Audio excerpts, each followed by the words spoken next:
Hello everyone, my name is Trevor Barroero and I'm one of the founding members of Lineage Percussion. Amidst the current global pandemic, as musicians continue to work, teach, and perform from home, I know many of us have been looking for ways to rehearse and coach our ensembles remotely. Now, this is something our percussion trio has been doing for several years. So, for today's episode of Black Swamp's 2020 Sound Solution Project, I will be discussing Lineage Percussion's remote rehearsal strategies. Since 2016, our percussion ensemble has operated remotely. We've rehearsed, composed, collaborated, and designed in-person performances while living in 3 different states. So when COVID-19 shut down the country and many of us went into isolation, our rehearsal strategies really didn't change, and if anything, they became more streamlined and a little bit tighter. Here's some background on our group. We formed our ensemble in 2014 while living together in Georgia. But Lauren moved to Maryland in 2016 while I moved back home to Arizona for a year. Wesley moved to California and won his position with the Los Angeles Philharmonic. Then Lauren got her position with West Virginia. I moved back to Georgia, won my position with the Orlando Philharmonic, then moved back to Georgia. All the while we were hosting in-person concerts in Arizona, Georgia, and Maryland. The point is we made it work. The disclaimer here is that I won't be discussing synchronous rehearsal strategies, meaning real-time simultaneous rehearsals over the internet. There's simply too many challenges right now with fluctuating internet speeds and varying audio quality to make synchronous remote rehearsals a practical and simple enough solution for most ensembles. But that's okay, because most of our rehearsals and practice sessions were actually done asynchronously. In 2017, we produced a benefit concert titled In Loving Memory to raise funds for the Alzheimer's Association. As part of that program, we performed Andy Akiho's No One to No One.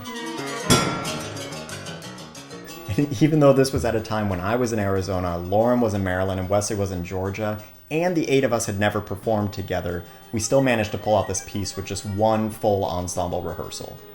So how did we do it? We used the shared practice journal strategy. The first and most important step is to divide the piece into sections. Step 2 is each ensemble member records their individual performance of the assigned section.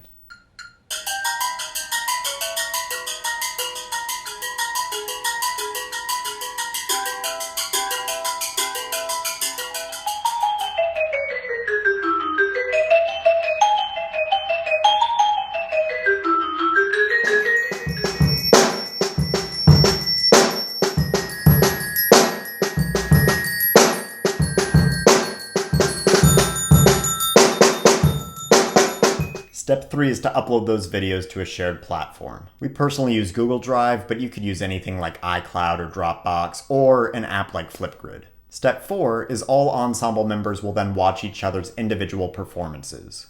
This is obviously optional, especially if working with a younger ensemble, but for our group, this is one of the most important steps. The 5th and final step is to then meet synchronously online for a facilitated discussion of the assigned section.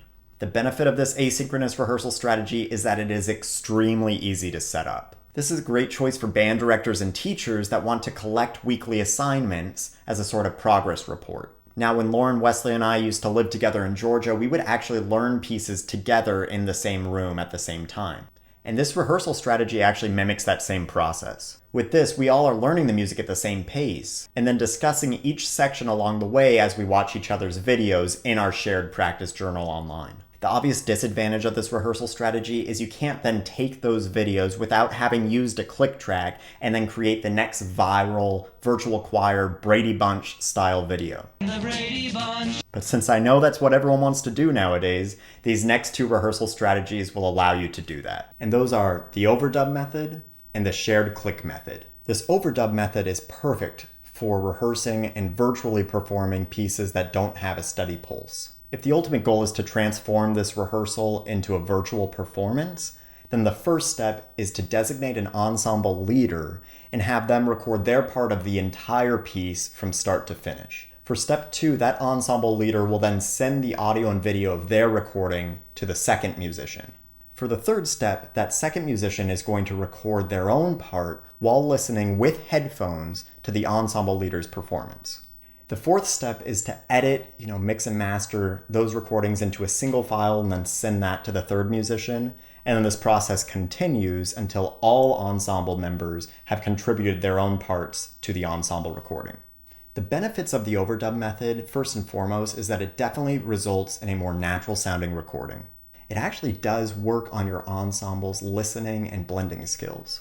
But the obvious disadvantage of this method is that it takes way more time. If you think about it this way, player 5 has to wait until player 4, 3, and 2 have overdubbed their individual parts onto the first player's recordings. So if you're trying to churn out a virtual choir performance and you have a strict deadline that's coming up soon, I definitely recommend the third remote rehearsal strategy, which is the shared click method. In March of 2020, when the whole country shut down and students were sent home, I used the shared click rehearsal strategy to create a virtual performance of Jump in the Line as director of the UGA Steel Band.